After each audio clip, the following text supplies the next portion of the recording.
Okay, now check this shit out. This is what we got going on here in America. I'm going to give you an example of what I call in my mind a paradox trapped inside of a Pandora's box. And when you jack the handle on the side, like the jack in the box, what pops out, it's not going to be that motherfucking Joker or that clown. It's going to be some miss shit that you going to have to guess and figure out what the fuck it is. Sort of like alien type shit, but you still ain't concluded it's alien, but it's something and some shit that you really don't know, but it's gonna make fucking sense that you need to get the fuck up out of there and take off and fucking run. Yeah, that's this kind of story. Now, if I were to decide to go to Times Square in New York, on a Super Bowl Sunday, the New York Giants and the New York Jets during the Super Bowl, and it's halftime. Check it out, put your thinking cap on.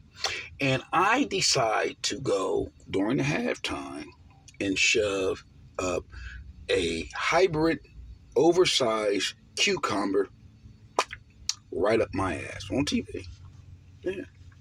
Now, a lot of Americans will be offended. Hell, I'll be offended too that I've done some shit like that. But at the same time, example, a lot of Americans will be offended because the children are watching, et cetera, and they're going to be upset because they was never forewarned, right? And plus, there's not really a law that cannot justify why I couldn't do that other than indecent exposure or some shit like that. Got it. Now let's go back again to what was said.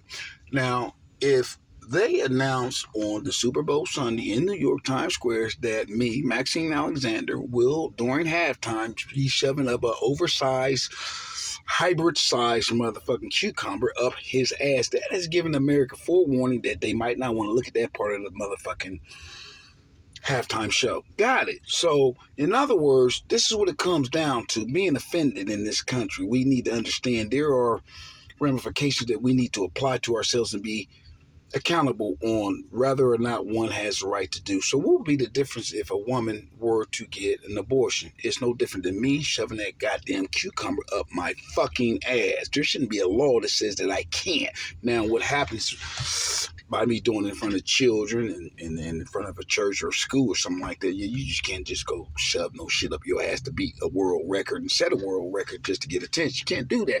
But I think that if a person decides he or she are both in agreement on terminating the child through the abortion statute, I don't think it should affect the American fucking people because it ain't none of your fucking business, and you shouldn't be worried about a law to stop them from exercising something they have a right to fuck to do, because you damn sure ain't kicking down the doors on stopping motherfuckers from getting executed, in spite of the fact that their crime might be heinous or not, or questionable as whether or not that they do it. There might be evidence to show and give you an indication that it might not be the right person, but at the same time, you ain't kicking that fucking door down. So you need to let people do what the fuck they gonna do, and then let them deal with whatever it is that you have a reason on believing why